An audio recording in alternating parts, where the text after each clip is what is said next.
तो चलिए जरा कल्पना करते हैं। साल है 1930 का। एक ब्रिटिश पत्रकार हैं पॉल ब्रंटन, जो भारत की रहस्यमयी धरती पर कदम रखते हैं। अब देखिए, वो यहाँ सिर्फ कोई कहानी लिखने नहीं आए थे। नहीं, वो एक संशयवादी थे जो चमत्कारों और मिथकों से परे उस गुप्त भारत की तलाश में थे जिसे दुनिया से मानो छिपा के रखा गया था।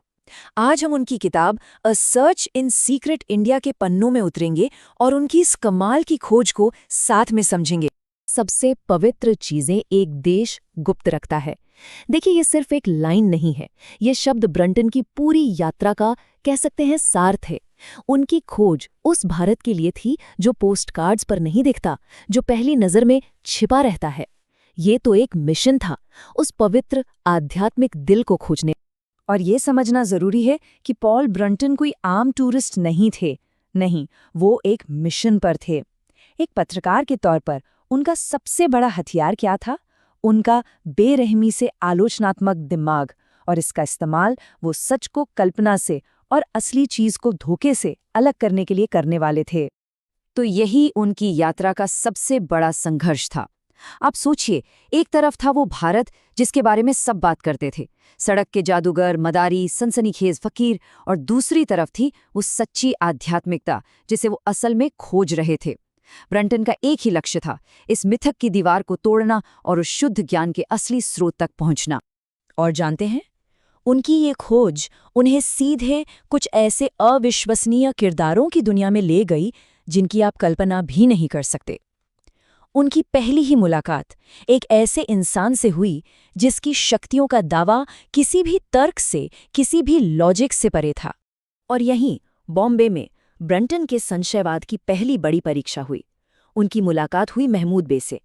कोई सड़क का कलाकार नहीं, बल्कि एक ऐसा चमत्कार करने वाला जिसकी काबिलियत हर वैज्ञानिक और तार्किक नियम को सीधी चुनौती दे रही थी।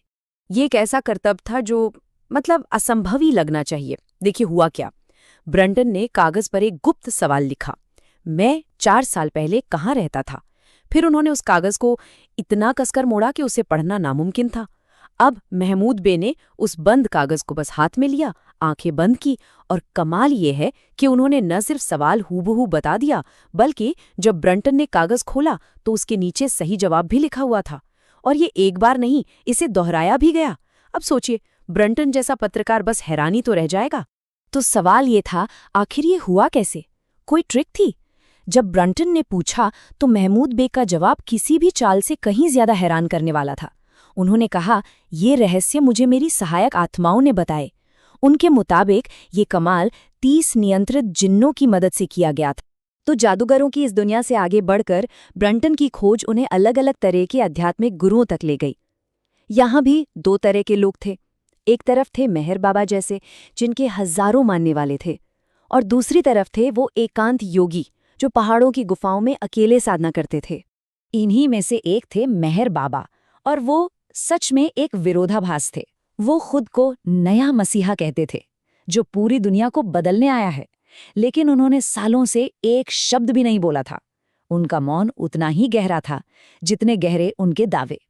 और मेहर बाबा की भविष्यवाणी भी उतनी ही नाटकीय थी। उनका कहना था कि दुनिया में पहले भयानक उथल-पुथल होगी, युद्ध होगा, और उसके बाद ही वो अपना मौन तोड़कर एक विश्वव्यापी संदेश देंगे।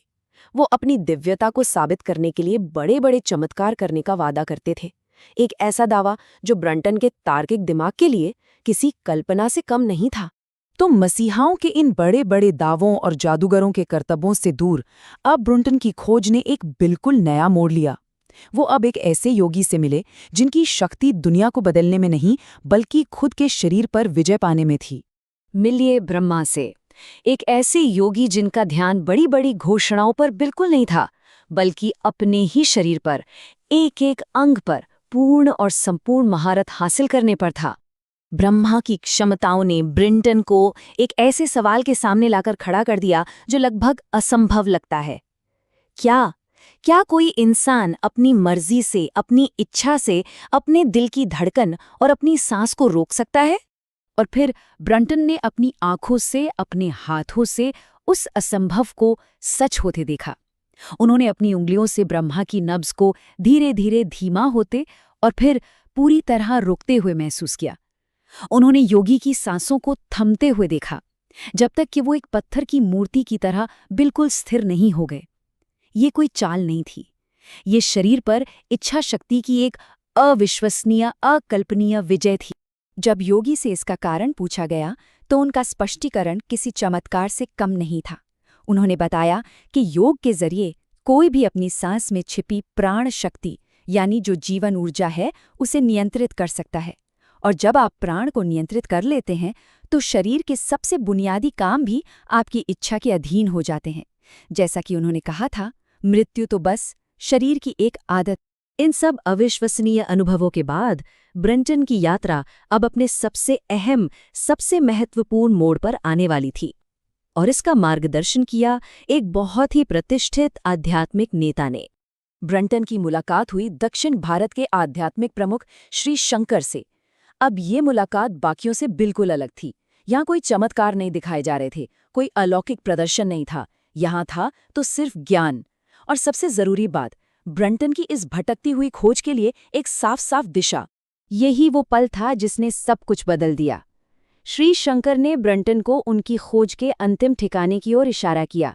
उन्होंने कहा, हाँ, मैं एक ऐसे व्यक्ति को जानता हूँ जो वो दे सकता है जो आप चाहते हैं। उन्हें महर्षि कहा जाता है। उनका निवास अरुणाचल पर है। मैं आपको सलाह देता हूँ कि आप उनके पास जाएं। और बस आखिरकार मंजिल सामने थी।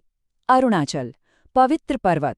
यही वो जगह थी जहां ब्रंटन की पूरी खोज, सारे अनुभव आकर सिमट गए थे। यहीं पर उस महान ऋषि का निवास था जिनके पास सर्वोच्च ज्ञान का रहस्य माना जाता था। इस पूरी लंबी हैरतअंगेज यात्रा के अंत में ब्रंटन को आखिरकार अपनी खोज का वो अमृत मिला। उन्हें यह एहसास हुआ कि सच्चा ज्ञान चमत्कार करने में नहीं है, बल्कि वो तो अपने भीतर की एक गहरी अवस्था में है। असली तलाश बाहरी शक्तियों की कभी थी ही नहीं, वो तो अपने अंदर के सच की थी। तो ब्रंटन की ये यात्रा हमें एक गहरे सवाल के साथ छोड़ जाती है। ज्ञान का असल पैमाना क्या है? क्या ये असाधारण शक्तियां हैं, बड़ी बड़ी दिव्य घोषणाएं हैं, या फिर वो मौन, वो अटूट शांति है जिसका पीछा ब्रंटन ने अपनी पूरी खोज के दौरान किया?